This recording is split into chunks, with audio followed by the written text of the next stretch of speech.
Find us on the web at smecology.42web.io. There you can find our latest episode, or you can support the podcast by following our affiliate links at the top of the page. You can even buy some awesome Smacking Off merchandise. Again, that is smecology.42web.io.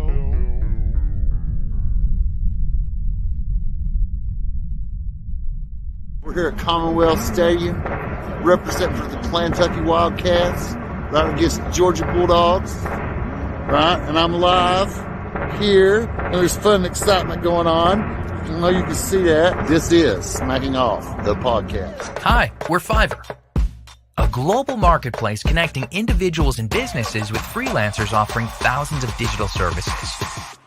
Graphic design, web development, video editing, e-commerce marketing. You name it, there's a professional freelancer ready to make it happen. Filter your search by the service needed, budget, timeline, and boom! Fiverr provides a list of talented freelancers to meet your specific needs. Always know what you'll pay up front. No hourly rates, just project-based pricing. And because payment isn't released until you approve the work, you can rest assured that you'll be satisfied with the quality and get exactly what you want. Our support team is always available to answer questions or offer assistance when you need it. With the whole world of freelance talent at your fingertips, what might you achieve? Join today and find out. Fiverr. It starts here. Holloway, the leading rusher for Oklahoma, almost 5.5 a carry, has -8 on 5 rushes. Home run ball.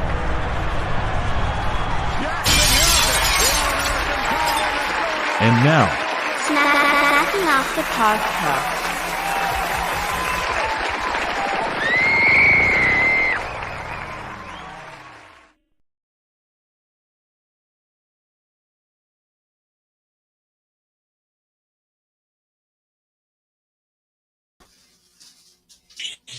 What's going on, guys? how's everybody doing? Fine. I think Robert might have fallen asleep. Poor Bob. We're missing him. Yep. But hey, we're talking golf tonight. So we've got our 2 golf guys right here, right? Yeah, we're talking some golf. Yeah. Yeah, what a thrilling week it was. And of course, Louisville Police Department, right? Well, there might have been some of that. Sure. Well, I was listening to the radio this morning, and I think it was ESPN, and I think it might have been Chris Canty that said that, Scotty did do something wrong because there was communication telling him not to do what he did. Now, there was another golfer that said, well, I did the same move Scotty did, and they waved me right on through. Now, that doesn't mean that the charges that were thrown at him are legitimate. I mean, it was clearly an overreach. Yeah. What do you think will happen? Anybody got predictions? So today, an initial report over the weekend came out that the charges would all be dropped by today. His attorney came out and said that's not the case. They are moving the arraignment date to June 3rd. That's right.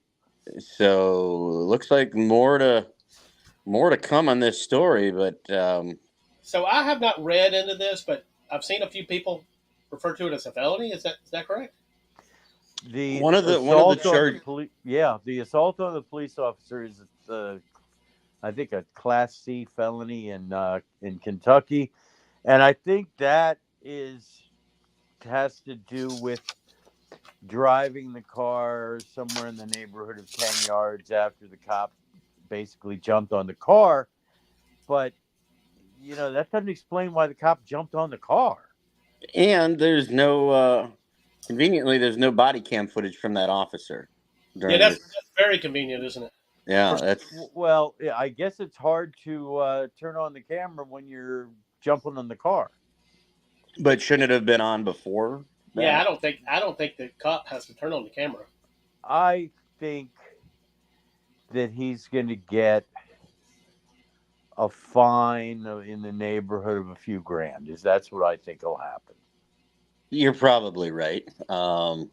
maybe some community service come out and give some lessons and sign some autographs. So, do y'all think this had any effect on the tournament itself, on his part? I do, because he didn't use the exact words, but it appears that Friday was just a pure adrenaline rush with what had happened in the morning, and then Saturday he sort of came down off of that and just didn't have it. Yeah, I would agree with Ed on that for sure. And then I would add to it that on Saturday, so obviously he had the night to sleep on it, and like Ed said, the adrenaline went down, and it kind of like, whoa, this is some serious stuff. And I think they mentioned on the broadcast that for whatever reason he had a phone call with the attorney before his round started on Saturday. So I'm sure that was not a pleasant conversation as you're going into your round. And then last but not least, his normal caddy, Ted Scott, wasn't on the bag Saturday. He had gone back to Louisiana for his daughter's, I think, high school or college graduation. And so he had a friend of his on the bag, but not his normal guy who That's true. Ted, It was pre-planned, keeps, but yeah. Ted, it was pre-planned, but you having your main guy on the bag can keep your head in the thing when the round starts, especially in the situation that he was in. Right. So I think those two factors caused that Saturday round, which everybody else was going low on Saturday, and Scotty wasn't. In fact, he was over par. I mean, because then he came back on Sunday and he shot, I think, a 65 or a 66 to secure another top 10 finish. Yep. But, when the winning score was 21 under par. When everyone's going low on Saturday, which is, known as moving day, and you're out of the tournament, regardless of what you do on Sunday. You had to maintain that pace. And I think it's a little bit of it definitely marred the tournament slightly, because you would have had this probably not occurred. Scotty's in the mix. Not that Sunday was great. Ed, would you? I think I understand where you're going with this, Sean. I think what you're trying to say that the cop did have money on one of the other golfers, right? No. I was happy for Xander with all of his struggles in later rounds of prior majors where he was in it, to win it with the ball rolling around the cup before dropping was pretty dramatic. No, I'm very happy for Xander Schauffele. Long overdue, and he kept at it, and he's finally now a major champion. He can shed that label, that awful label a lot of golfers get, of the best player to yet win a major. And he made enough that now he never has to go back on that 70s show. You're funny. He does look like that guy. A little bit, but no, I think what I'm saying is if Scotty's in the mix, it's just another. That's why the Kentucky Derby was great. We had 3 horses coming to the line. At this one we might have had 4. We had 3 there kind of at the end in Victor Hovland, and welcome back Victor Hovland. I don't know where he's been all season. After what a great year he had last year. He won the Tour Championship and a couple other victories, but this year so far, Victor hasn't made a lot of noise, and it was good to see him back in the mix on Sunday. And then obviously Bryson DeChambeau he didn't win it, but he won the crowd over. He was incredible. He has somehow transformed himself into golf's villain, into a likable guy. I think that comes with age and maturity. When he burst on the scene, and started winning tournaments, and then ultimately it culminated in him winning. A lot of people forget the COVID year. They had moved the U.S. Open from its usual June date to September, but to take nothing away from him, he still won at Winged Foot, which is one of the toughest golf courses in the world. Back when he was beefy Bryson, he was like almost 300 pounds, I think. Now he's slimmed down, and he's kind of out of the spotlight being on Live because it's you never know what time those tournaments are going to be on because they're all over the world. And I think it's given him time to self-reflect and mature. Now he's 30 now, so I think he's coming around to he's still doing things his way, but I think he's doing them in a less bravado, less braggadocious way, and more in a have fun, kind of way. And I think that resonates with people. Didn't he end up at even par for the tournament at Wingfoot? He finished under par at Wingfoot by I think 3 or 4. I don't think anyone else was. But he was the only one, I think, that was under par. But that was his length and power, and you saw it on display Sunday when he hit an 8-iron this past Sunday at Valhalla, like 230 yards. That's an 8-iron. That's perspective. Like I hit a 3-wood when I hit it good, maybe that far. Yeah, that's about right for me.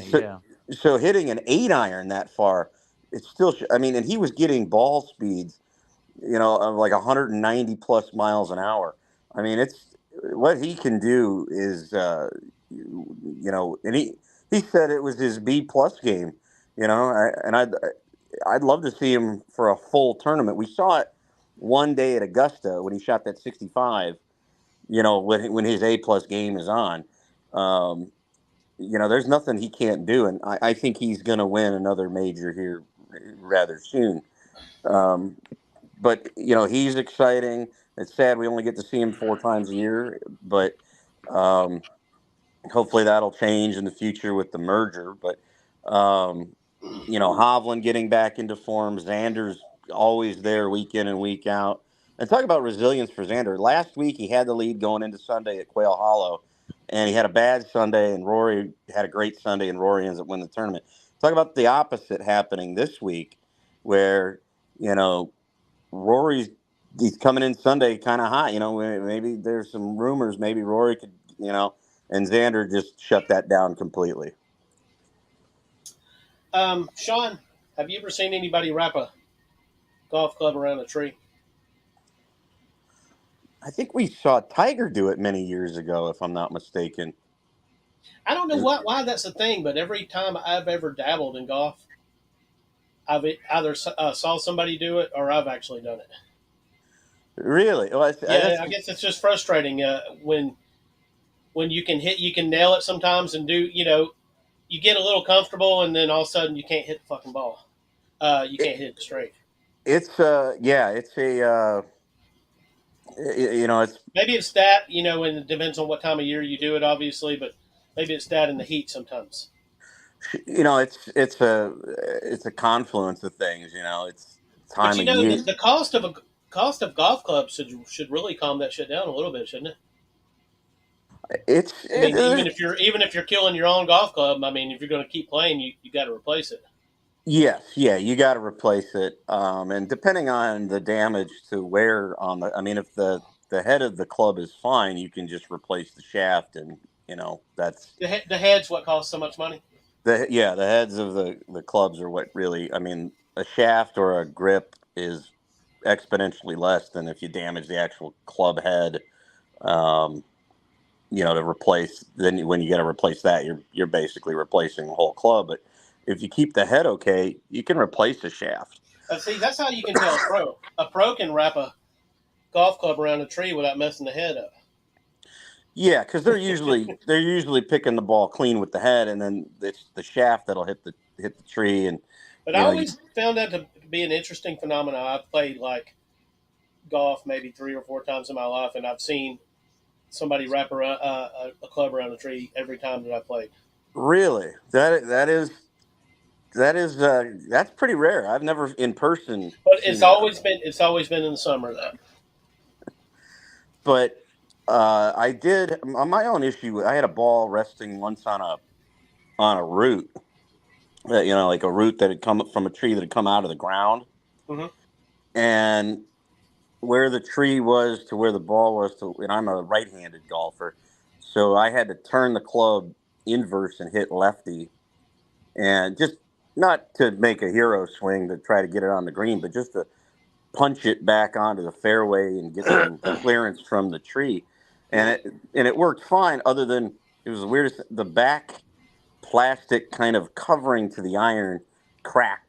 So it's cosmetic damage, is what the guy told me when I took it into the shop and they replaced it. But that's about as much damage as I've ever done to a club. Maybe I think I got some scuff marks on the bottom of a wedge after I chipped off of a rock once. But How many times have you felt like wrapping a club around a tree? oh, it's golf. It's the most frustrating sport in the I've world. done it. Apparently, I've played golf with people that don't have as much restraint as Sean. Yeah, I mean, you just know, like, the thing you gotta just always think about is for every bad shot, eventually you're gonna have a good shot. So you just gotta roll with the punches. If you let it frustrate you or aggravate you, that you can't play golf that way. You gotta just be as, to me, mellow as you can be. Obviously, there are gonna be times when you get a little upset at a bad break here and there, but. My first golf game I was like 19 years old. Was in Coleman, Alabama, and I don't even know. I quit keeping score. I did so poorly, but on the first hole, it was a par 3, and I shot par on the first hole. I nailed that sumbitch on the first hit. Nobody was telling me what I needed to do. It was my first time ever playing on a golf course, and I never shot it again like that in my whole 3 times of playing golf. I never hit it like that, and I got it to the green on the first hit. That's a great feeling. Go ahead. Yeah, it was a great feeling, but Nelson type. It never came back. Apparently, didn't play golf until he was, I think, around 20, and shot in the 80s the first time he ever hit a golf course. Who is this? It takes a lot of practice. If you haven't played in a while and you just go out there and you don't hit a couple buckets of balls, who are you talking about, Ed? A mess. Who are you speaking of, Ed? Larry Nelson. Oh, the great Larry Nelson. Yeah, that's pretty rare for someone to start that late in life to get that good. A lot of these, he's like the Colonel Sanders of golf. I mean, you talk about most of these pros, both on the men's and women's side, have been playing since they were 5, 6, 7 years old. And I think the earlier you start playing golf, the greater chance you have to later in life being a much better golfer, versus, I took it up in college and I'm still, I think, 23 or 24 handicap, so I'm not good. Like, shooting in the 90s is a win in my book, so it's just really tough. There's so many different things. I mean, it really is not only is it mentally challenging, but physically it's challenging. Not when you think about the other sports we talk about, football and basketball and all that, but where it's physically challenging is every part of your body is kind of involved in the golf swing, from your feet all the way up to your shoulders and arms and hands and knees. Everything kind of has to flow correctly in your golf swing to hit the shot where you want it to go, and that doesn't happen for most of us, hackers, amateurs, whatever you want to call us. So my advice is always bring plenty of extra balls when you go, especially if you're playing a tough course. You can always buy more, and you don't need to have the most expensive golf ball in the world. You can go get the refurbs at Walmart. They'll fall into a pond just as easily as a $55 Pro V1X. You reminded me of that Beavis and Butthead episode where they were stealing Mr. Anderson's balls and then selling them back to him. You remember that? The best round that I ever had is absolutely not the best score that I ever had, but I shot a 94 at Congressional, and I was really happy. That's very good on a very difficult course. That's hosted a number of U.S. Opens, if I'm not mistaken. I think that's where Rory got his U.S. Open win. It is, yeah, in a blowout. Yeah, he was firing darts that day right at the pin, and he was incredible. I think Ken Venturi won his U.S. Open there in '65 or '66, something like that, on a just sweltering day where they had to play 36 holes, and his doctor didn't want him to play. Right, they didn't want him to continue because he looked like he was going to pass out or keel over, because of the heat, and he might have had signs of heat stroke. Probably did, but back then, they didn't, monitor that as much or as well as they do these days. But no, Congressional is such a great course. I'm glad you shot 90. That's incredible, Ed. Yeah, it was. I played well, but back to Rory. Do we think that his problems are in his head? Maybe a little, but right now I just think his biggest issue, outside of maybe that, in his head, is he's not precise with his irons right now. Is he getting the ball on the green? Yeah, but these are big greens, particularly Valhalla. A lot of them are big greens. If you get the ball on the green, but it's still a 50-foot putt, you're a 60-foot putt or whatever it is, your likelihood of making that for a birdie is not good. So now you're talking about lag putting it, getting it close so you at least can make par. So to me right now, it's his irons of just getting when you hit the proper iron, proper distance, you want that thing to stop within 8 feet of the cup, so you have a more manageable birdie putt. And I just don't think he's doing that right now. Whereas Scheffler and Schauffele and Hovland and DeChambeau and some of these other guys, their irons are more dialed in. I mean, that's what made Johnny Miller so great when he was in his prime. Was he had his distances so precise with his irons that he knew exactly, and as long as he knew the distance to the flag, Johnny was going to go right at the flag with whatever iron, and he'd get it within 4, 5, 6 feet. Now you guys still got to make the putt, and some people get nervous over a putt, but I think it's just Rory's irons right now, or he's driving the ball great. His driver's still, top notch. Schauffele was really dialed in every day. Schauffele. I mean, Schauffele's just this whole season. I know he didn't have the wins to talk to it, but I think he's been top 10 or top 5 in 5 or 6 tournaments, maybe even more. I haven't counted them, but he's been right there. He was second or third last week. And a few weeks before that, he was second. He's been knocking on the door, and this week, he had all 4 days were great. Not 3 days, not 2 days, and that's what makes tournament golf great. Is you got to be at least good all 4 days, if not great. He didn't blink. He didn't. No, he did not give an inch, and that wasn't an easy putt there to seal it. And I think he said in the post round conference that he goes, I did not want to go into a playoff with Bryson. That wasn't going to be good for me because the first hole they would have had to play is that par 5, and Bryson was out driving him by I think 20 or 30 yards. Is the PGA playoff sudden death? No, I think they used a 3-hole aggregate. Okay, if memory serves. But let me look that up real quick. That's a great question. But he's still right. He doesn't want to fall behind. Right. Now you're playing catch. Yeah. Now, if the 3-hole aggregate is a tie, I think they do go into eventually sudden death playoff. But that's a great question. I could have swore it was a 3-hole aggregate, but that's It was a little surprising to see Morikawa falter. Yeah, I was surprised. He just couldn't get any putts to drop there in the final round. I think on 18 they said that was his only birdie of the day. It was. that was kind of shocking to me from Morikawa,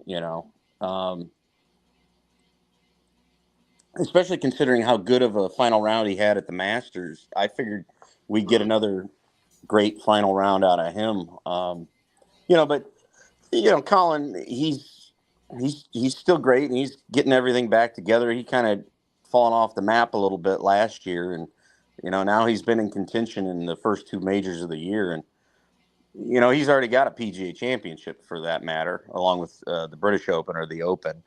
Yeah, I was that one was a little surprising as well. I agree, Ed. What was the besides the excitement before the event, what happened in the event that stood out to you guys? Just moments that stood out to me. Saturday, Bryson with the eagle chip at the end to get him back in contention, because usually going into Sunday, you don't want to be more than probably That's the one where on the screen he was to the left of the green, and it was slightly uphill with a break, and it just rolled right in. Yeah, and it bounced a couple times, and then it rolled right into the cup. With you hit a wedge there. That was an eagle chip, so that's two positive strokes gained, which got him to within, I think, 3 of the leader going into Sunday. So that stood out. And then on Sunday, a guy that's kind of relatively new. He's mostly been playing on the DP World Tour, which used to be the old, the European Tour. Guy by the name of Toasty. He's the only guy who drove the island green at like 340 yards. And even he couldn't see it from the tee because there's trees there, but he went for it, and he was the only one all week that went. Everybody else was just laying up, and then hitting a wedge onto this thing and then putting, because it's an island green, but he went for it with the driver and got it to stick.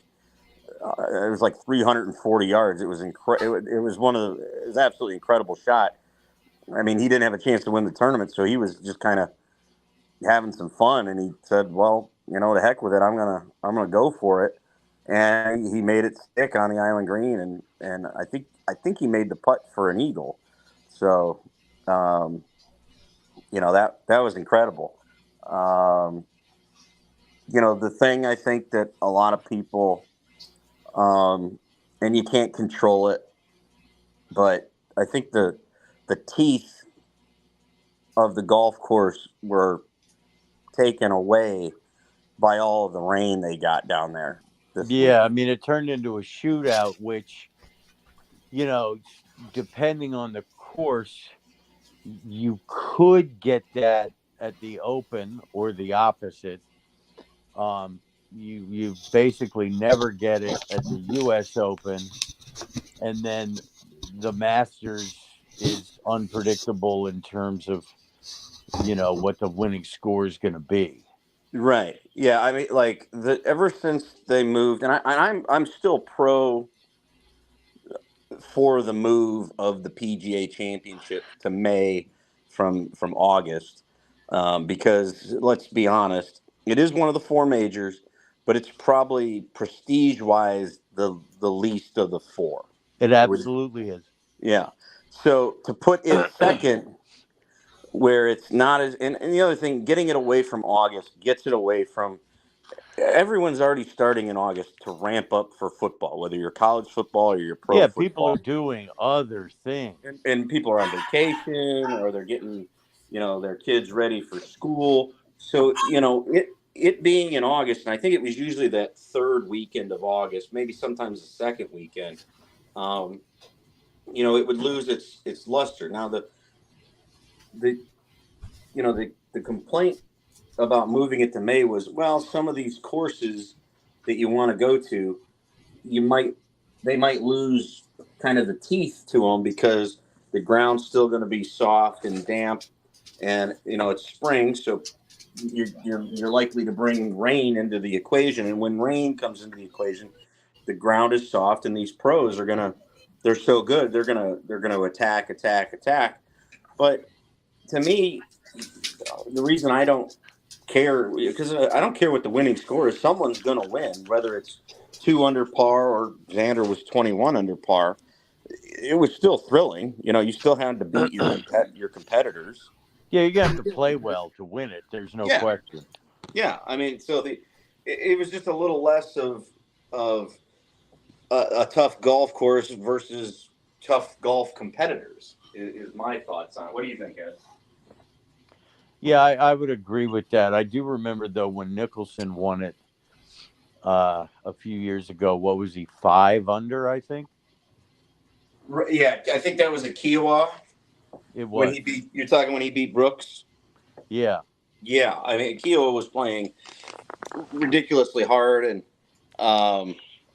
where it's located, that's down there in the Hilton Head area, if I'm not mistaken. Yes, in South Carolina, that's right. So they're getting a lot of that ocean wind that a place like Valhalla is not going to get, being so far inland. But yeah, different course, different location, and Phil did what he needed to win. And -5 is fine, -21 is fine. Really, the only organization of the Big Four that gets kind of huffy puffy about what the winning score is the U.S. Open and the USGA. They don't generally like seeing their courses blitzed by anything over -2 or -3, but which gets into the discussion of that they were the leading entity for the golf ball rollback, which is supposed to happen in the next 4 or 5 years. Yeah, because the USGA loves that deep rough. They love the deep rough, and they love their traditional, East Coast courses. And a lot of those are some of the oldest courses in the United States. But, they're not making more real estate. The ballparks are what they are. And with modern technology, with the clubs and the ball, these guys are, I mean, when Bryson won at Wingfoot, a minus score at Wingfoot is like almost unheard of. I think they talk about the old 1970s. And nobody's going that low on Pinehurst number 2 because of the size of the greens. Those greens are so tough, and if they don't get any rain down there in June and it's hot, I mean, it'll be hard to keep a ball on the greens at Pinehurst. I think Pinehurst 2 is going to be, this U.S. Open is going to be absolutely incredible. I think it's going to be challenging. It's going to be tough. You got to hope that there's no rain, so it doesn't take the spitfire out of the greens. But yeah, I think it's going to be a test of mental endurance if it's dry and hot down there at Pinehurst. I'm excited for it. Not that because the mental stress, because frustration can set in on that course. Oh, absolutely. That's the U.S. Open in general, is mental. Who handles their emotions and mental frustrations better than others? Because it is the deep rough, the very tight fairways, super fast and hard greens, and a lot of guys just don't respond well to that. But do you think we'll see someone coming out of nowhere? I mean, we've seen it many times at the Open. The U.S. Open, yeah, I could definitely see, somebody that's unheralded or not your top guy coming away with the trophy at the end of Sunday for sure. Yeah, remember Steve Jones, and I mean, he was never seen again. Yeah, I mean, who was the guy that won there in 2005? Let me pull it up here. 2005, and Tiger was second to this guy. Michael Campbell. No, yeah, nobody remembers that. Nobody really remembers that guy.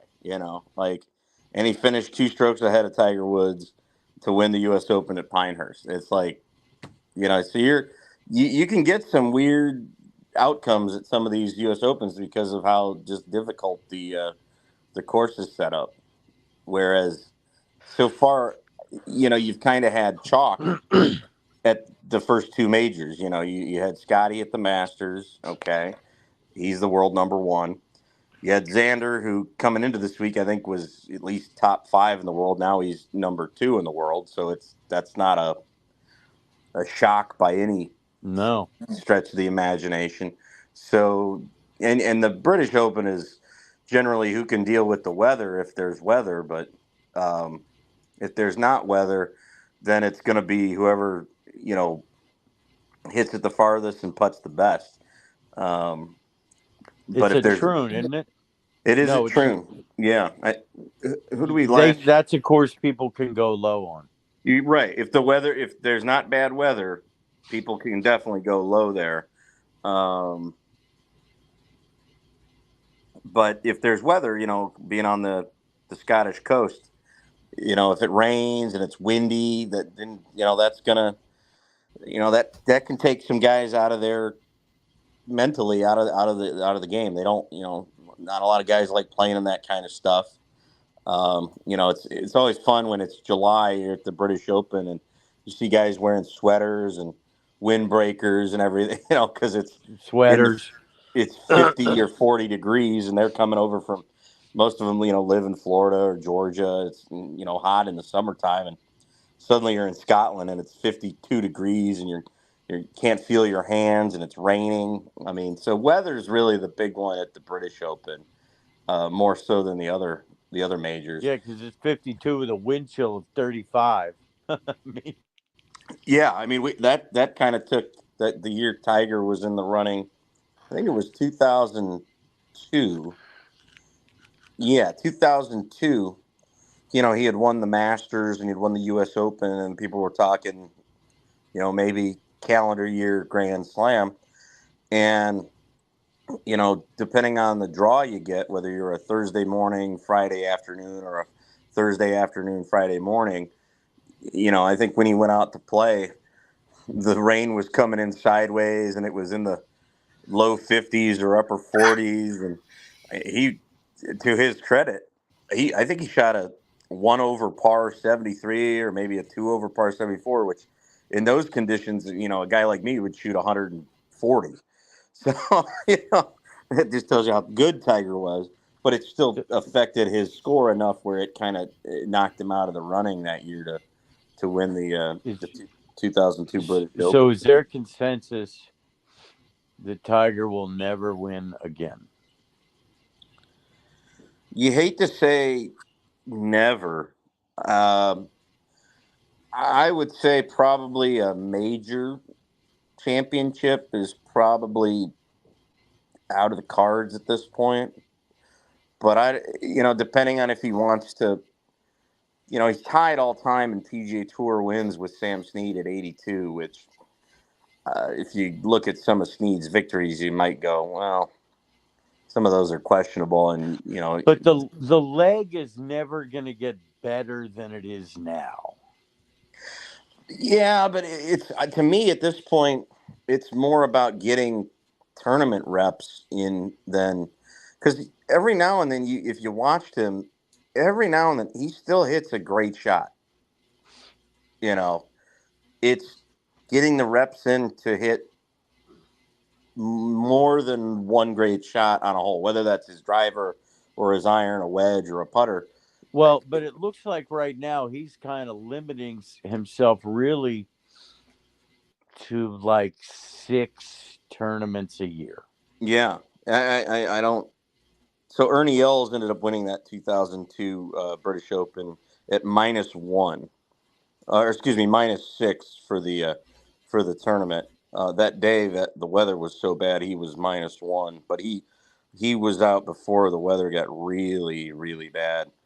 That ended Tiger's bid for the calendar Grand Slam that year. But yeah, right now it doesn't look good for Tiger. He's just not, if he's going to continue to just play the very limited schedule, yeah, I would say you're probably right, Ed, that I don't think he wins another major, and it certainly doesn't look like he's going to win another PGA Tour event, which is a bummer because you hate to see him tie it at the top all time with Sam Snead. Not no disrespect to Sam Snead, but you know, some of his wins. There was a podcast out that kind of vetted all of Tiger's wins are vetted. You know, they're legit, and some of Snead's are, you know, like some of these. You know, there's what 12 people in the tournament. Like, okay, you know, like Yeah, that's crazy. whereas all of Tiger's were basically full field events. You know,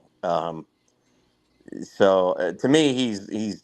I know he shares 82 with Snead, and I like Sam Snead. I'm a golf historian, but to me, that you know, Tiger's 82 comes with no asterisk. Where some of Snead's, you go, Right. yeah, I don't quite know What you're about saying that. is some of Snead's stuff.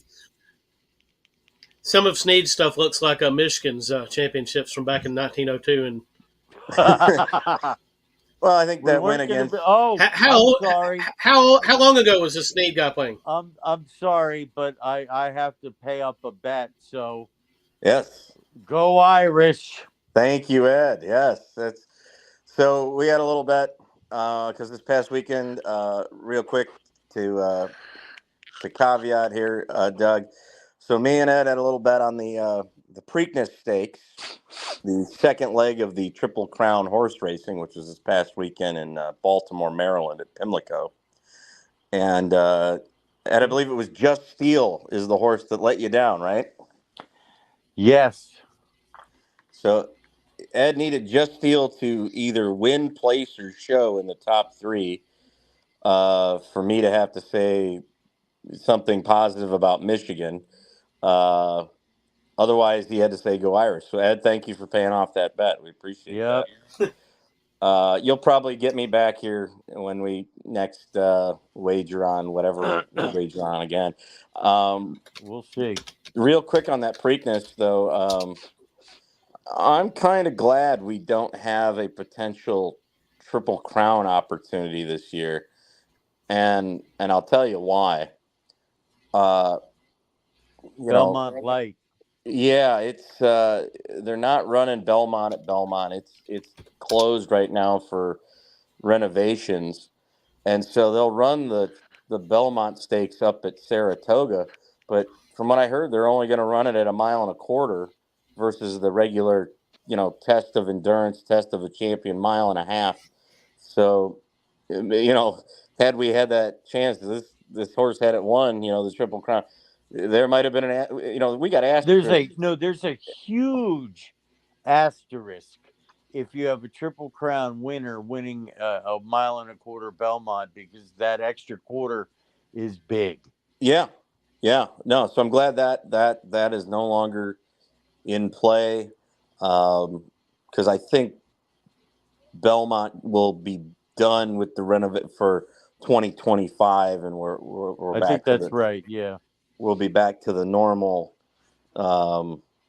locations for the Triple Crown. But nothing against Mystic Dan, but I'm kind of glad that Seize the Gray won the Preakness, and I'll still watch the Belmont, even though it's at Saratoga. I love a good horse race, but I'm just glad it won't really have a Triple Crown bearing on it. I think I agree with that. So, but getting back to the golf, to answer Doug's question. So Sam Snead, he started playing professional golf in the late 30s and kind of wrapped up his career in the early 60s. He was known for his longevity. I mean, he played for a very long time because he had probably one of the most natural golf swings, of any golfer. And, he's got 7 major championships to his name. The only one that eluded him was the United States Open. Finished second there. Used to be a record 4 times second place finisher at the U.S. Open, which has thusly since been eclipsed by Phil Mickelson, who has 6 either second place or tied for second place finishes at the United States Open. And Sam was a great golfer, but it's just some of his PGA Tour wins from the 30s and 40s. Because of the time that it was, we're not comparing apples to apples here. Right. Yeah, it was a different tour back then. I mean, the tour was still kind of gaining its footing, and there were some kind of gimmicky events, to draw fans in, but they weren't as structured and as sound as the tournaments that Tiger played in, or the tournaments of today, where it's a legitimate quality field, and it's a big field. Like this week was, Xander had to beat 155 other golfers this week. Now 60 of them went home Friday when they didn't make the cut, but some of Sam's wins were in fields of 12, 18, 20. So, and some of them are where some of the best players didn't get an invite to play. So, whereas all of Tiger's wins were against, full fields and the very best.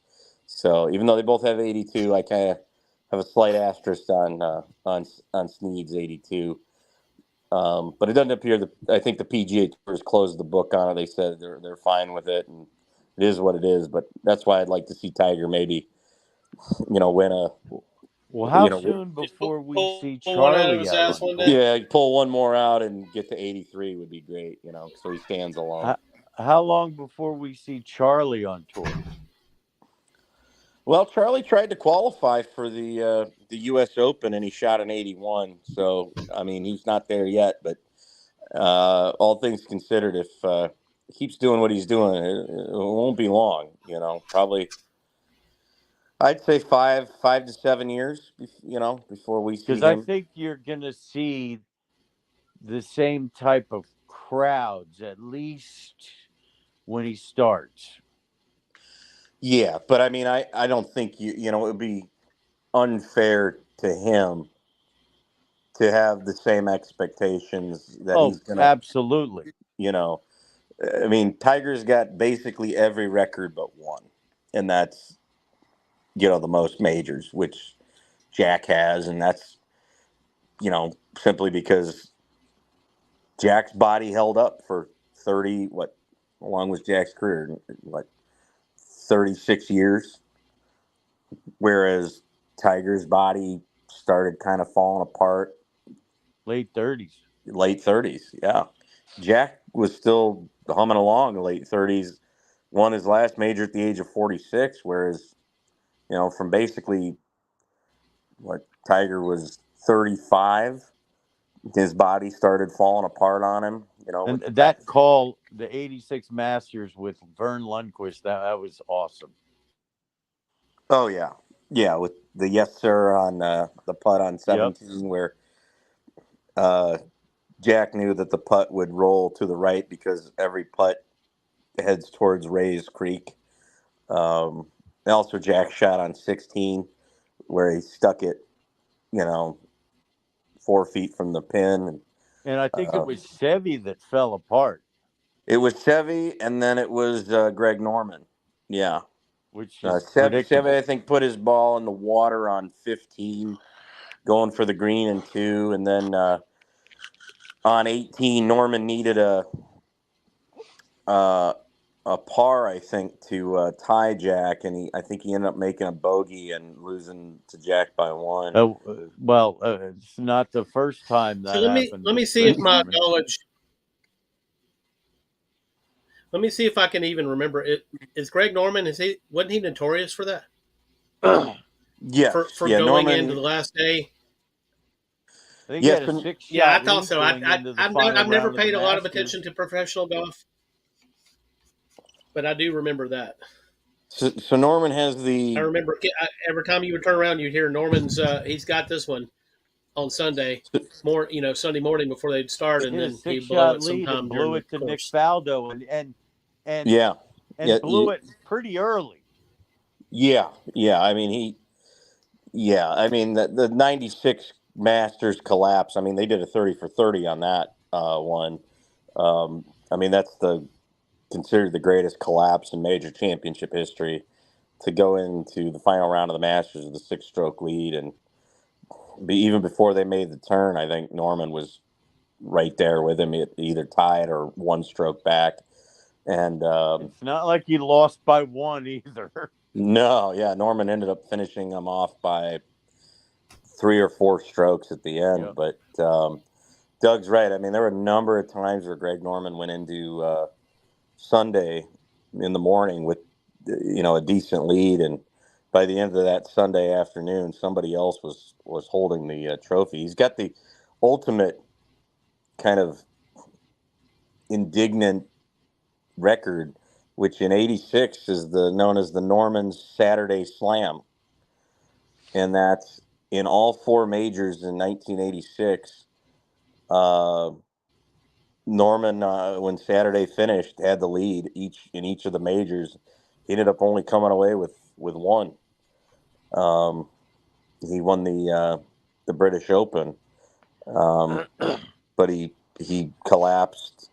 On the last hole at the Masters, the U.S. Open, he came apart on a number of holes, and then the PGA, great shot by. I'm struggling to remember the gentleman's name. I can pull it up, but the guy was in a bunker on 18 and holed out. About Bob Tway? I think that was Bob Tway, wasn't it? Yeah. He holed out from the bunker. Norman was Australian, wasn't he? He was. Sorry, yeah. he still is. He still is. Yeah. But Bob Tway, you're right. Good call, Ed. Hold out from that bunker on 18, and that. But that if ended. you hadn't said bunker, I wouldn't have picked it up. So that was a great shot by Bob Tway. That was incredible. But I mean, so some of it was luck, and then some of it was Norman's own, mental undoing. So he only, he finished his career with just the two British Opens. Now he does still own the course record for the players at TPC Sawgrass, where I think his 18 or 20 or 22 below, I can't remember, I have to look it up, is still the course record, the tournament record there at TPC Sawgrass, and I think it was 94. So, I mean, but to his own admittance, he was always going to kind of go for it and not play a more conservative style of golf. Whereas, 2,200 at Sawgrass is ridiculous. Yeah, I mean, it's pull it up here. And Sawgrass it's not a major, but it's the next closest thing you got to a major at the Players Championship. And I think his record from '94 is still there. So, yeah, he's got both the to par as well as the aggregate for Sawgrass. At 264 for his aggregate and 24 under to par. So, and it's been 30 years now, and that score is still holding true, even with all the advances in equipment. So, when Norman was on, I mean, he was great, but the problem was sometimes he needed to play a little smarter, a little more conservative game. That's why Faldo has more majors than him, who was kind of his contemporary. Was Faldo knew when to kind of put his foot on the gas, and then other times, you got to tap the brakes a little bit, and sometimes a par is okay. You don't have to go for birdie here. So yeah, I mean, he really knew how to close. And closing's the big, yeah. I mean, some guys are built for Sundays, and other guys aren't. I think the biggest example of that in this kind of current group of guys is when he's in the mix. Brooks Koepka really knows how to close on a Sunday. This week he was a little off, so he wasn't really in contention. But when Koepka's there, particularly at majors on a Sunday, he knows how to close. And that's why he's right now for this kind of generation of golfers, he's the one with the most majors at 5. I thought he had 4. No, he's got 5. So that way, but 3 PGAs. Yep, 3 PGAs and 2 Opens, U.S. Two U.S. Opens. Yep, and he almost had a third U.S. Open, but for Gary Woodland beating him by a couple strokes at Pebble Beach in, I want to say, 2019. They were going back and forth on Sunday, at Pebble Beach, and Woodland just barely held Brooks off. And great to see Gary Woodland back. He was dealing, I think, with brain cancer last year, and now he's cancer free. And I saw him on the leaderboard the other day and was very happy to see that. And it's great to see a great guy like Gary Woodland back. He is a good guy. Great guy. Yeah. No, I'm very happy that he's back out there playing golf and healthy again, So that's great. Now, the guy I'd like to see, we had a little bit of a renaissance of him last year because he won the I think the Rocket Mortgage outside of Detroit. But lately this year, he's kind of regressed again. Where's our guy, Ricky Fowler? Ricky hasn't really been in the mix this year. Correct me if I'm wrong, Ed. He hasn't. And he's another great guy. Guys, they get married and they don't play. They don't play as well. Well, it's, married and kids, you have to find balance in, it's their work. For us, golf is usually, it's a hobby. That's their job. So finding that work-life balance is kind of tough. And I would add to that, a guy that's kind of struggling right now is Jordan Spieth. And you had alluded to his health. Yeah, I think he's not telling us enough about his wrist. I think there might be more to that than what he's letting on. I hope that's not the case, because when he's healthy, he's a magician with a putter and a wedge. The way he beat Daniel Berger at River Highlands in the Travelers a few years ago with that bunker shot. Says as much. But if his wrist isn't healthy, I'd like to see him get some treatment or something so he can get back in the mix. Because it's always fun when Jordan Spieth's in the mix because he's yelling at his caddy in a fun way, and he's yelling at his golf. Grinder. He's a grinder. He's one of the guys that are fun to watch. And the more that are in contention on a Sunday, the better, the more exciting it is. And that's why I think people were really excited by this PGA Championship because, there were a lot of guys when Sunday started that were in the mix, and even a fair amount as we made the turn to the back nine were still in the mix versus I think why the Masters was a little down this year was pretty much after Aberg and Homa had made, their bogey or double bogey pretty much by the 13th hole of the Masters this year. I think everyone kind of surmised, Scotty's got this one. This one's kind of in the bag. It's just not in his DNA to collapse.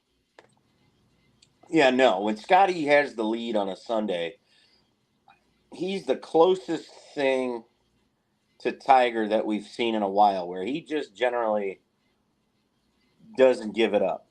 He looks like he might have the Bjorn Borg pulse rate too. Very, very cool, very calm, very collect. Very, very business-like. He just goes about his. His spring has been incredible. Only the seven guys, that beat him this past weekend, and then Steven Yeager at the Houston Open. So 8 guys in total are the only guys that have beat him since he's gone on this hot streak of his this spring. So eight guys in 2 tournaments have beaten Scotty Scheffler. That's how good he's playing golf. Yeah. I mean, and it started at the Arnold Palmer Invitational, then Sawgrass, obviously the Masters, and then the week right after the Masters, the RBC Heritage down there at Harbor Town in Hilton Head. The only one in that stretch that he lost was he missed a putt to force a playoff with Steven Yeager at the Houston Open. Otherwise, and I think Yeager was like, thank God he missed it, because if they had gone to a playoff, I think Scotty would have won that tournament as well. It just ever since he's gotten his putting figured out, he's going to be tough to beat every week in and week out. Oh yeah. And he's playing this week. It's a home game for him. Maybe that'll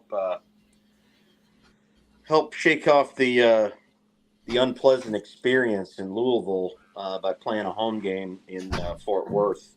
Because Scotty lives in the Metroplex area, and he's been close a couple of times at Colonial, where they're playing this week. He missed out on a playoff last year by 1 stroke. And then the year before, I think, or maybe 2 years before, he went into a playoff with his good friend Sam Burns and ended up losing in the playoff. But he definitely wants to win at Colonial and get the tartan plaid jacket to add to his wardrobe, because it's the longtime home of Ben Hogan, who's a golf legend, and that's Scotty's kind of area. So he wants to. Because I think Scotty, being a Texan, I think he plays just about all of the events, and there's 4 of them a year in Texas. I think he plays all of them. So, but I don't think he's won any of them. So I think that's kind of gnawing at him a little bit.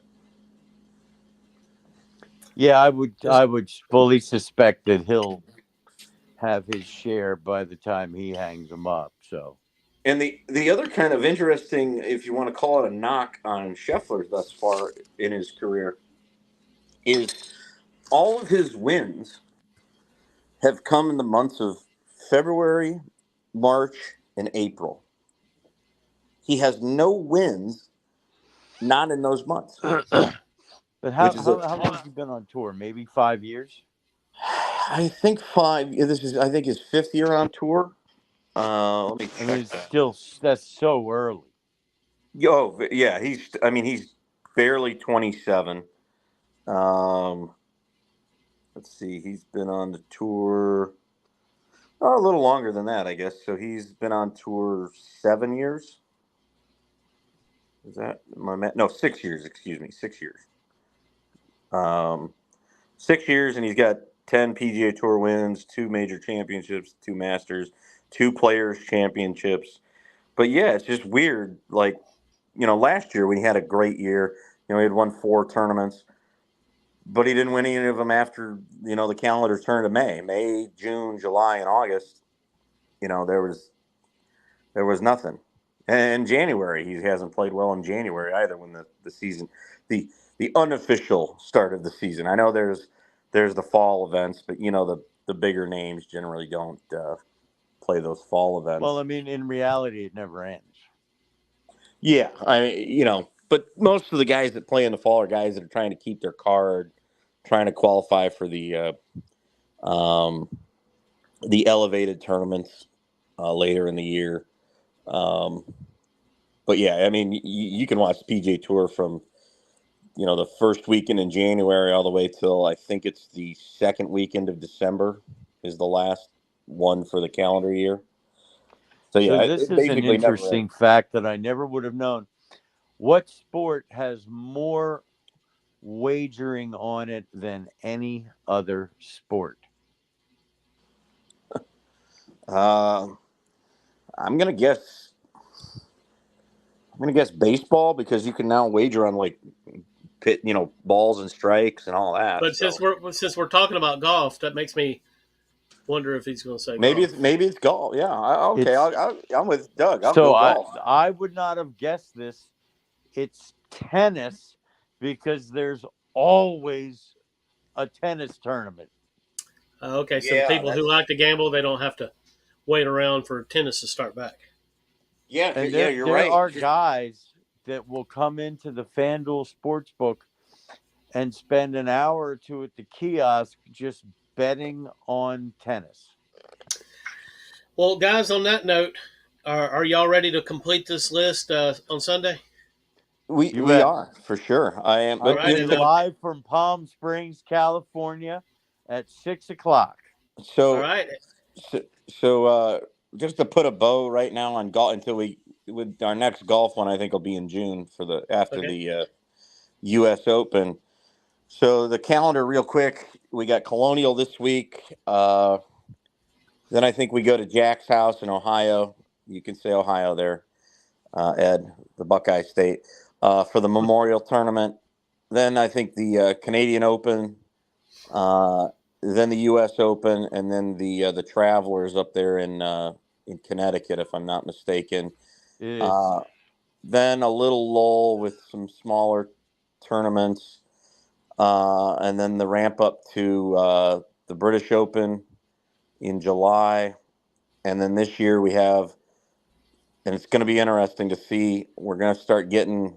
It's going to start trickling in here in June, and it'll be finalized, I think, by the end of June of who is going to play in the Paris Olympics for what country for the gold medal in golf. Which, to caveat this weekend, now Xander has the PGA Championship trophy to sit next to his gold medal from he won in the Tokyo Summer Games from a few Is years it ago. one player per country that competes? No, some countries will get up to four.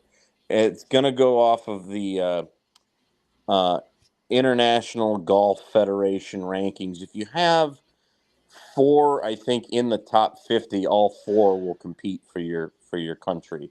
If if you don't have any in the top 50, I think you get two.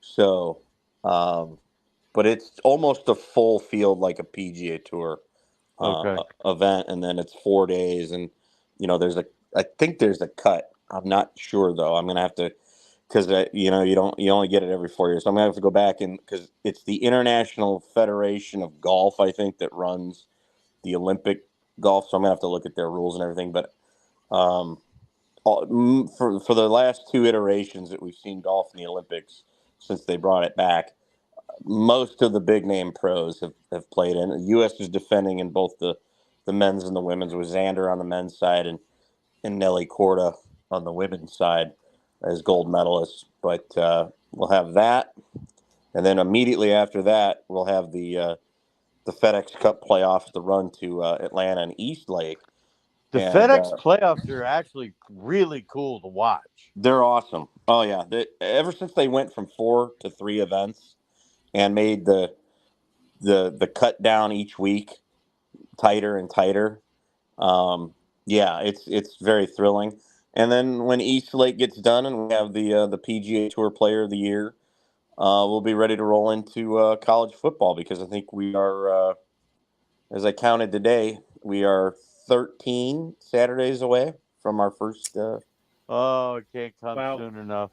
Yeah, we're under 100 days. I can tell you that. But We're I'll tell you, by the time the NFL Hall of Fame game rolls around, you could put my family in the uniforms and I'd watch. Yeah, you hate I hate the Hall of Fame game because it's like they tease you a little bit. It's a little football in the first weekend of August, and now you're really jazzed up. But real football still is like 3 or 4 weeks away. No, Even it's though, purely symbolic that it's back. yeah, yeah, but you're still like, I gotta wait out 3 weeks for college and 4 weeks for the NFL before it's really, really back. So, but we're getting there. As soon as June hits, we're in the part of the final countdown. Yeah, I mean, I've been trying to get excited about the UFL, but it's not working. I think the All problem right. with the UFL is that it just doesn't have enough parity yet. But I think I've caught a few games. I mean, Birmingham has a hell of a team. I mean, they're They great. do. But Houston has just a god awful team. So I think if the UFL got more parity, I'd probably watch it a little more. But it's nice every now and then when golf is bad or there's nothing else on. Throw on. Oh, hey, there's football. So it kind of wets your whistle a little bit. Okay, football's coming. It'll be here soon enough. Yeah, just my defenders are not playing defense, so Well, I'm rooting for Houston, but they're terrible. So on to next year. But I'm excited for us to get to our list, and I'm sure Doug will have other lists for us to create as we get inextricably closer to the first Saturday in the fall. I mean, I want everybody to throw an idea in there, and we'll get around to doing everything. This segment was really good. I think we'll do our next top 10, and then Doug, in the message I'll shoot you. I had an idea for one. Okay. So I'll shoot that to you, but I think that's it for golf for now, and we will come back together on Sunday, and Bob will be awake this time. I promise it. Yeah, we missed All Bob. right. Bob, we love you. It's okay. We held the fort down for you, and I hope he's doing well. And we'll talk Sunday night, gentlemen. All righty. All right, guys. Night, everybody. Talk to you later. Night, everybody.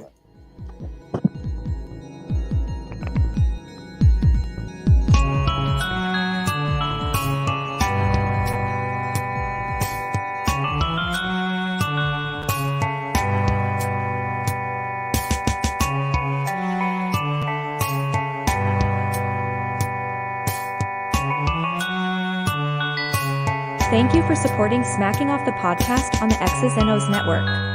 Be sure to keep up with our scheduled live casts and other presentations on Facebook at Smackologists or at Smacking Off, and on our YouTube channel at Smacking Off the Podcast.